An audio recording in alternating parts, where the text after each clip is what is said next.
오늘 여러분들과 함께 나눌 말씀의 주제는 효도에는 때가 있습니다. 이런 주제로 말씀을 드리려고 합니다. 우리가 매년 5월이 되고 그리고 5월 둘째 주일 되면 어버이 주일로 이렇게 지키게 되는데, 오늘 어버이 주일이구나, 카네이션 달아주는 어버이 주일이구나, 이렇게 건성으로 넘기지 말고 효도에는 때가 있다 하는 사실을 여러분 기억하시면서 여러분 마음속에 남는 말씀이 되기를 주의 이름으로 부탁을 드립니다. 트로트 가수 중에, 신인 가수 중에 임영웅이라 하는 사람이 있어요. 히로 이렇게 해서 임영웅이라. 그가 부른 어느 60대 노부부의 이야기라 하는 그 노래가 장안의 화제가 되었습니다. 저도 어제 검색을 해보니까 1700만 정도 접속을 했더라고요. 그 정도로 많은 영향을 줬다는 거죠. 그가 애잔하게 부른 어느 60대 노부부의 이야기라는 이 노래가 코로나 바이러스로 힘들어하는 우리 모든 국민들에게 유무를 줬다, 이렇게 문화 평론을 한 것을 제가 본 적도 있습니다. 그 노래말을 보면은 이거 60대 우리 이야기 같기도 하고 또 우리 부모님의 이야기도 같기도 하고, 그래서 마음에 많이 와닿는 것을 느끼게 됩니다. 제가 그 가사를 한번 좀 읽어드리겠습니다. 곱고 희던 그 손으로 넥타이를 메어주던 때 어렴풋이 생각나오. 여보 그때를 기억하오. 뒤에는 것은 질문하는 거죠. 막내 아들 대학 시험 뜬 눈으로 지새던 밤들 어렴풋이 생각나오. 여보 그때를 기억하오. 세월은 그렇게 흘러 여기까지 왔는데 인생은 그렇게 흘러 황혼에 기우는데 큰딸 아이 결혼식 날 흘리던 눈물방울이 이제는 모두 말라. 여보 그 눈물을 기억하오. 세월은 그렇게 흘러 여기까지 왔는데 인생은 그렇게 흘러 황혼에 기우는데 다시 못 올 그 먼 길을 어찌 혼자 가리하오.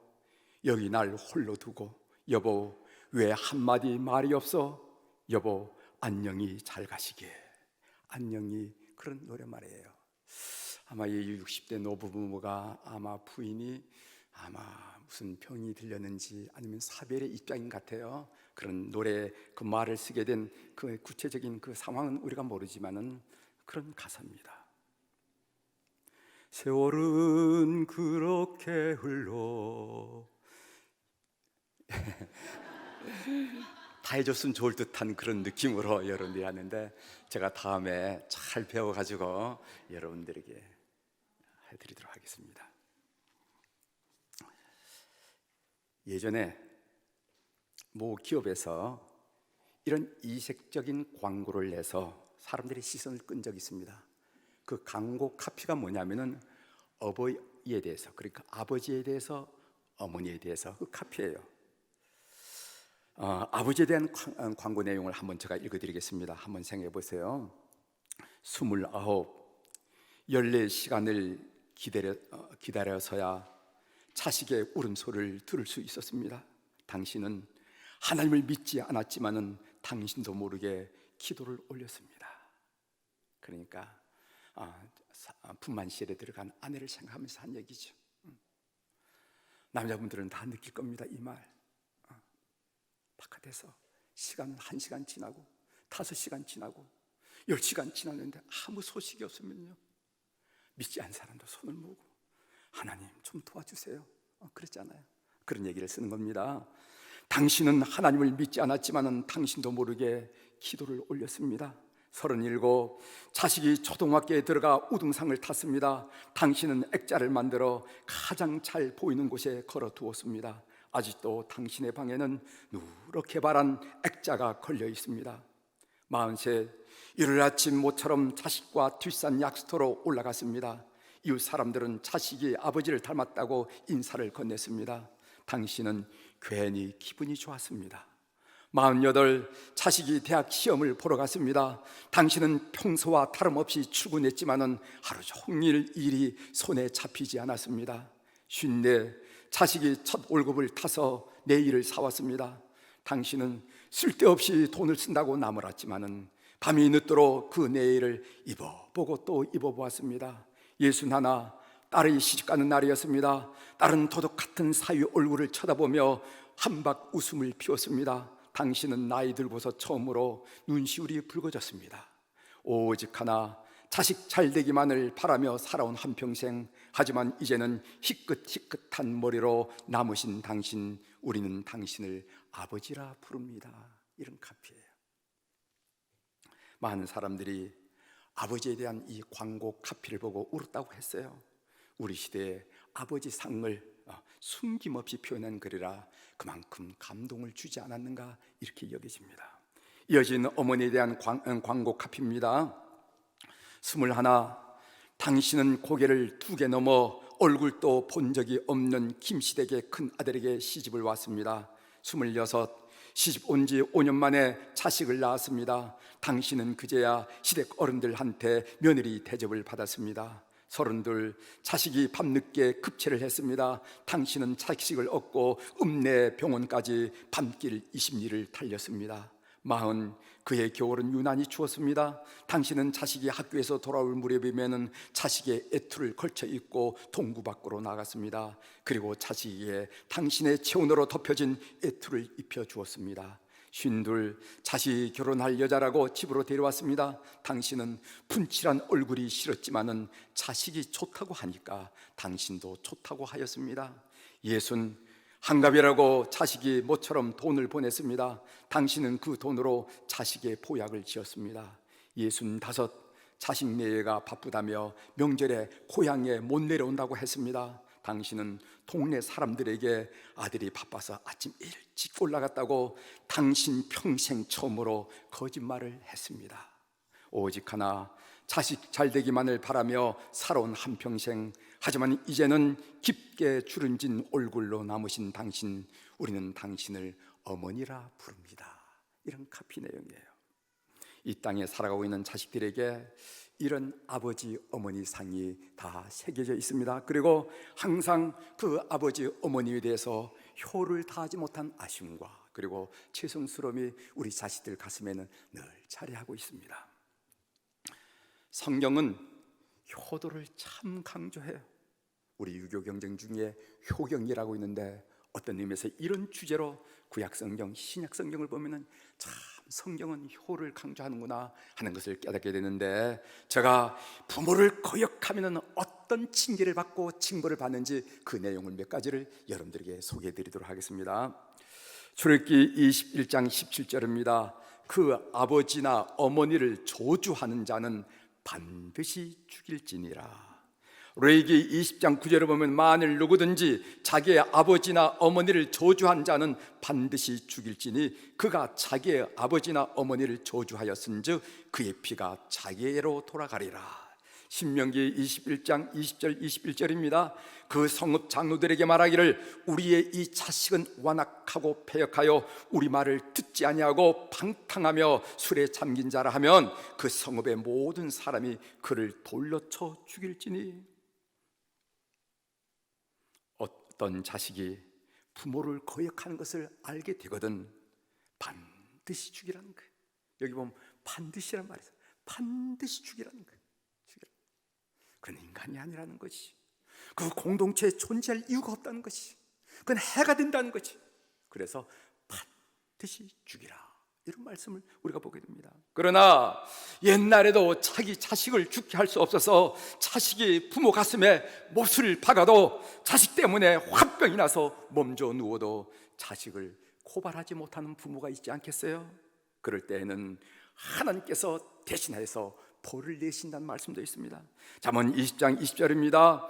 자기의 아비나 어미를 저주한 자는 그의 등불이 흑암 중에 꺼짐을 당하리라. 어두운 인생길에서 길을 밝혀주는 등불이 꺼졌다면 그 인생이 뭐가 되겠습니까? 자, 울어. 잠언 3장 17절에 보면은 아비를 초롱하며 어미 순종하기를 싫어하는 자의 눈은 골짜기에 까마귀에게 쪼이고 독수리 새끼에게 먹기리라. 우리가 사물을 관찰하고 사물을 보는 이 눈이 까마귀에게 쪼이고 그리고 독수리에게 먹히면은 그 인생을 어떻게 살아갈 수 있겠냐 말이죠. 저주지요. 이런 말씀이 구약 성경에 펼쳐지다는 것을 우리가 발견하게 됩니다.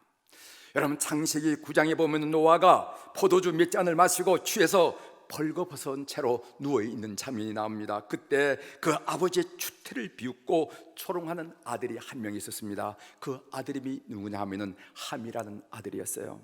창세기 9장 22절입니다. 가나안의 아버지 함이 그 아버지의 하체를 보고 밖으로 나가서 그의 두 형제에게 알림해, 이런 말씀이 있습니다. 함이 아버지의 추태를 알렸다는 겁니다. 그 형제들에게 고했다는 것입니다. 술을 마시더라도 곱게 마시지, 아버지가 저러니 창피해서 살 수가 있겠는가? 내 말이 사실인지 거짓인지 한번 가봐라 하면서 형과 아우에게 이야기했다는 것입니다. 아마 그 정도로 얘기했겠죠. 그런데 성경은 비록 아버지가 욕먹을 짓을 했을 망정 자식이 욕하고 비웃고 초롱하는 것을 용납하지 않고 있다는 것입니다.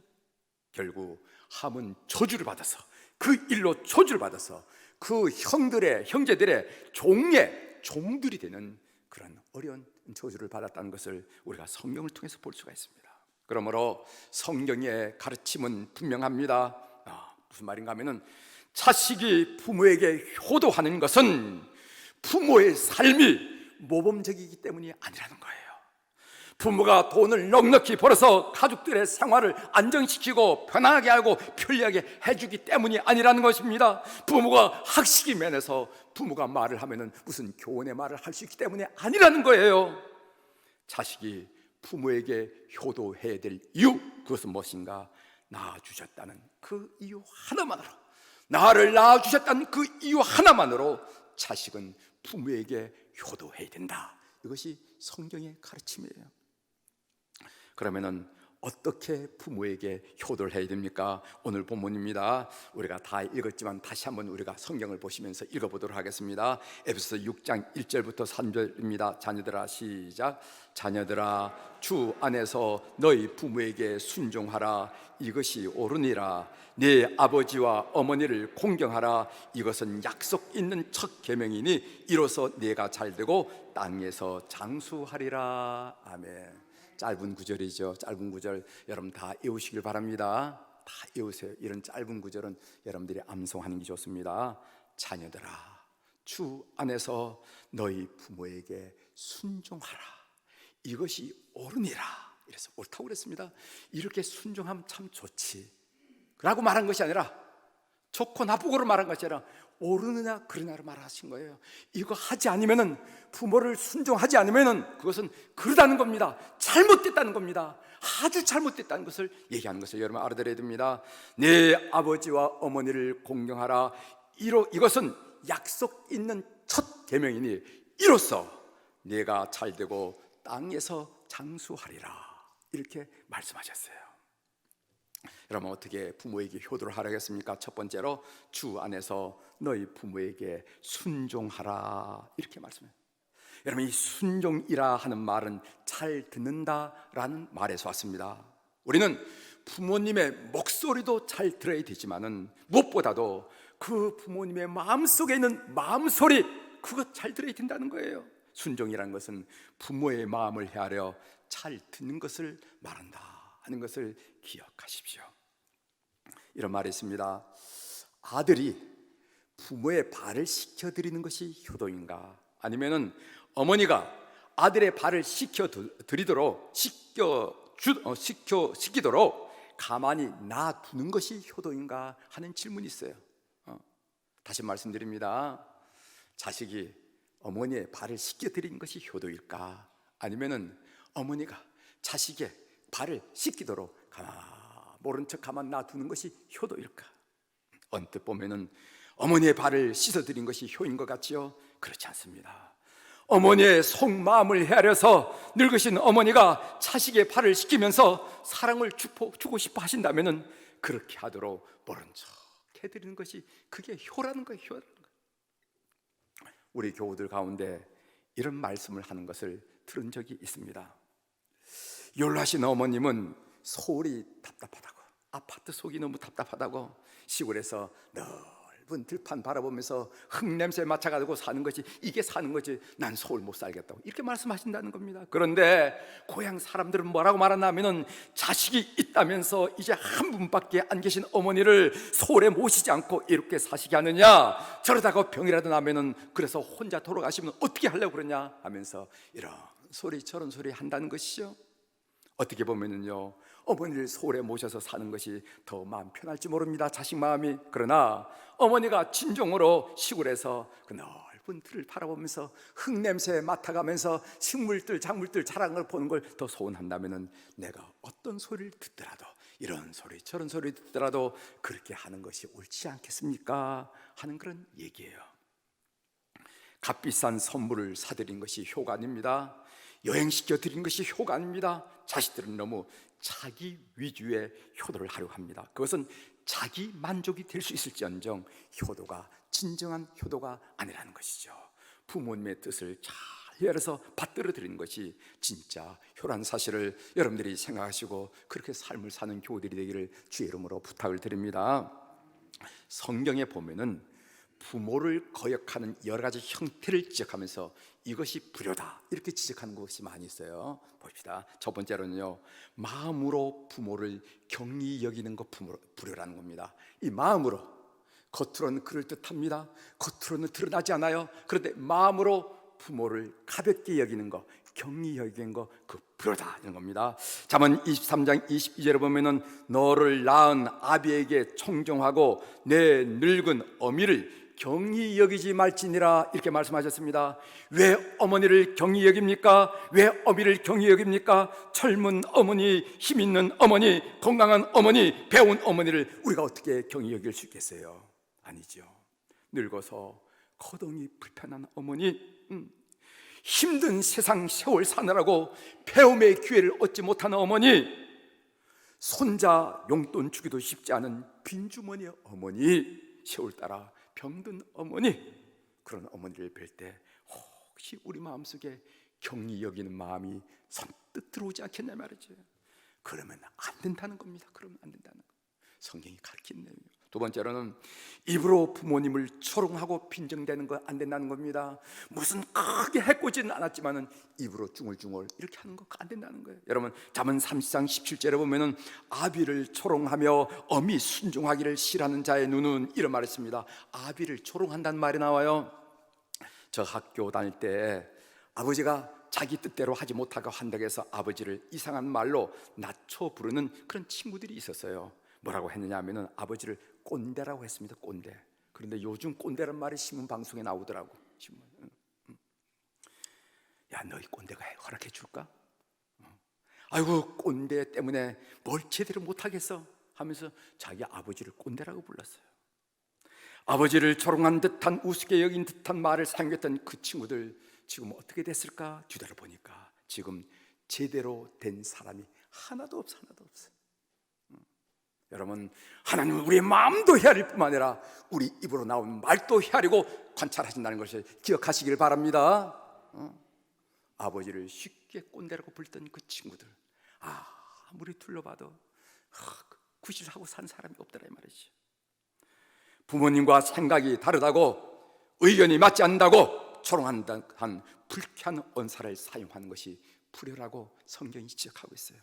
세 번째로는 행동으로 부모님을 거역하는 것입니다. 신명기 21장 20절 21절에 보면은 그 성읍 장로들에게 말하기를 우리의 이 자식은 완악하고 패역하여 우리 말을 듣지 아니하고 방탕하며 술에 잠긴 자라 이랬어요. 부모님께 행동으로 반항하는 것 불효라는 것입니다. 부모님이 무슨 말씀을 하면은 문을 쾅 닫고 자기 방에 들어가는 것, 기분 나쁘다고 부모님이 여전히 식사하고 계신데도 불구하고 수저를 딱 놓고 자리에 일어나는 거 다 못 배운 것이죠. 못 배운. 가출하는 거 다 못 배운 집안. 이런 모든 행동들은 불효라고 성경이 지적하는 것을 기억하십시오. 두 번째로, 효도는 내 아버지와 어머니를 공경하라. 공경이라는 말을 썼습니다. 여러분, 이 공경한다라는 말의 근본 뜻은 부양한다는 말입니다. 구체적으로 설명드리면 공경한다는 말은 무슨 말인가? 물질로 부모님의 의식, 주를 보살펴 드린 것을 보고 공경한다, 이렇게 말하는 거예요. 예수님 당시에도 부모님을 공경하지 않은 자식들이 있었습니다. 그래서 마가복음 7장 11절에 보면 고르반이라 하는 단어가 나와요. 이 고르반이라는 말은 무슨 말이냐면 하나님께 바쳐진 예물이라 하는 뜻입니다. 그들은 뭐라고 말하냐면 그 자식들은 이것은 고르반, 하나님께 바쳐진 제물이기 때문에 이 핑계로 부모님을 보살필 수 있는 여유가 없다, 이렇게 얘기한다는 거예요. 그때 우리 주님께서는요 심하게 꾸짖으셨습니다. 뭐라 꾸짖냐면은 눈에 보이는 부모를 섬기지 못한 사람이 눈에 보이지 않는 하나님을 어떻게 섬기겠느냐, 그것은 새빨간 거짓말이고 눈 가림이고 위선이라, 이렇게 주님이 지적하셨어요. 주님이 지적했어요. 눈에 보이는 부모조차도 섬기지 못하면서 잡히지도 않고 보이지도 않는 하나님을 섬겨, 그거 거짓말이라는 거, 위선이라는 거예요. 눈 가림이라는 거예요. 세상 풍조가 어떻게 변하든지 우리 크리스천 자녀들은 부모님을 공경하는 법을 배우고 가정마다 실천해야 될 줄 믿습니다. 어른들은 돈이 힘이에요. 주머니에 용돈이 마르지 않도록 보살펴 드리십시오. 저는 조카 결혼식 주례를 했는데 신혼부부를 앞에 놓고 너희들 복 받고 살려면은 수입의 10분의 1은 하나님께 반드시 드리고, 그리고 수입의 다른 10분의 1은 부모님께 꼭 드리라, 이렇게 얘기를 했어요. 제가 얘기만 하고 끝난 것이 아니라 나중에 불렀습니다. 명절 때 만났어요. 너희들 내가 주례 선거 알지? 네, 알지요. 삼촌이 주례 선거 알지요. 내가 뭐라고 그랬니? 10분의 1은 하나님께 드리고 10분의 1은 부모님께 드리라. 어떻게 했니? 그랬더니까 반은 10분의 1에 반은 처가 쪽에, 반은 친가 쪽에 드리고 있습니다, 이렇게 얘기하더라고요. 계절이 바뀔 때 바깥 출입하기에 불편함이 없도록 의복도 보살펴 드려야 됩니다. 은퇴하신 어른이, 늙으신 어른이 뭘 의복을 챙냐? 그거 잘못된 거예요. 잘못된 거예요. 봄, 여름, 가을, 겨울 계절 바뀔 때마다 입을 옷이 있는지 챙겨 드리셔야 됩니다. 아이들 공부하는데 조용히 계시라고 윽박지르지 말고 계시는 자리가 불편하지 않도록 보살펴 드려야 합니다. 부모님이 하는데 어제 앉을 데도 없고 말할 데도 없고 그렇게 만들어지면 안 된다, 이런 태도가 공양이라 하는 의미를 여러분이 생각하시고 부모님을 공경함으로 효도하는 교우 가족들이 되기를 주의 이름으로 축원합니다. 부모님께 효도하면 어떤 축복을 받습니까? 하나님은 십계명 중에서 오직 유일하게 효도하라는 계명 속에 축복의 단서를 붙이셨습니다. 이로써 내가 잘되고 땅에서 장수하리라. 이로써 내가 잘되고 땅에서 장수하리라. 첫 번째는요, 잘되는 축복을 주신다고 그랬어요. 부모에게 효도하는 자식과 그 집안은 잘됩니다. 복을 누립니다. 여러분 주위를 한번 둘러보세요. 제대로 된 집안들을 한번 자세히 살펴보시길 바랍니다. 부모를 극진히 모신 집안은요 망하는 법이 없습니다. 부모를 공경하는 사회, 그런 기풍이 있는 사회와 국가는 망하는 법이 없어요. 망하는 법이 없어요. 네가 잘되고, 이것은 지어낸 말이 아니라 하나님의 약속의 말씀을 교우들 마음속에 간직하십시오. 둘째로는 땅에서 장수하리라. 장수의 복입니다. 장수는 육체적인 수명만을 의미하는 것이 아니라 영적인 영향력 또한 의미하는 것입니다. 성경에서 룻의 이야기가 그 이해가 되겠죠. 혼례된 룻은 홀로 남은 늙은 시어머니 나무이를요 지성으로 공경했습니다. 그 결과가 어떻게 됐냐면은 다윗 왕가의 어머니가 되었고, 그리고 예수님의 족보에 그 이름이 기록된 그런 조상이 되었습니다. 잠언 3장 1절 2절을 보면은 내 아들아 나의 법을 잊어버리지 말고 내 마음으로 나의 명령을 지키라. 그리하면 그것이 내가 장수하여 많은 해를 누리게 하며 평강을 더하게 하리라. 이렇게 말씀하셨어요. 이제 말씀을 마치도록 하겠습니다. 이승하의 늙은 어머니의 발톱을 깎아드리며 라는 시가 있어요. 우리 부목사가 소개를 해서 제가 그 시를 여러분들에게 한번 좀 소개해 드리도록 하겠습니다. 발톱마저 깎을 힘이 없는 어머니의 발톱을 깎아드리면서 어머니의 희생적 삶을 새기면서 매우 사실적으로 노래한 시예요. 몇 구절을 읽어드리겠습니다. 이 발로 아장아장 걸음마를 한 적이 있었단 말인가? 이 발로 폴짝폴짝 고무줄 놀이를 한 적이 있었단 말인가? 뼈마디를 덮은 살가죽 쪼글쪼글하기가 가뭇보짜리 같다. 굵은 살에 덮인 발바닥 딱딱하기가 거북이 등 같다.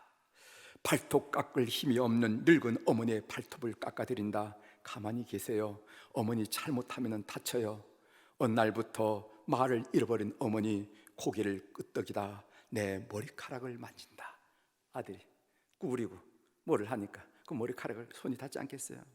나 역시 말을 잃고 가만히 있으니 한쪽 팔로 내 머리를 감싸 안는다. 어머니가 아무 소리 안 하고 아들이 있으니까 그걸 끌어당겨서 가슴에 안았다는 거지.